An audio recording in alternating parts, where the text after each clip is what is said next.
Okay, so for the banded anterior direction isometrics, you're going to have a band set up attached to something behind you, and then you want to put the band around sort of the knuckles of your hand, maybe slightly below that, more towards the fingers down there. That's just going to make sure you get good intent through this part of your hand rather than kind of pushing through the heel of your hand down here, okay?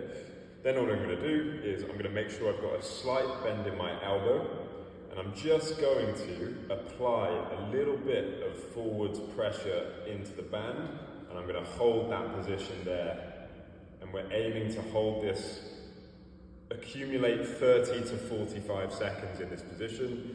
If at first that is too much for you, then just break it down into as little sets as you can. So for example, I might do a 10-second hold, and I'm going to relax for 5 seconds, and then I'm going to reapply that banded pressure, 10-second hold, and then go again.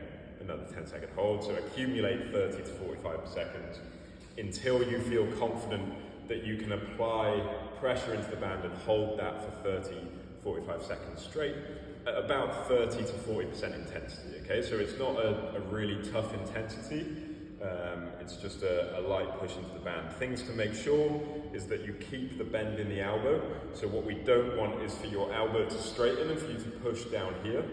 And then the other thing to make sure that doesn't happen is you don't want to make sure that you get this big dump forwards through the shoulder joint up here, okay? So what you can do is put your other hand on your shoulder back here, and then I'm just going to apply that pressure.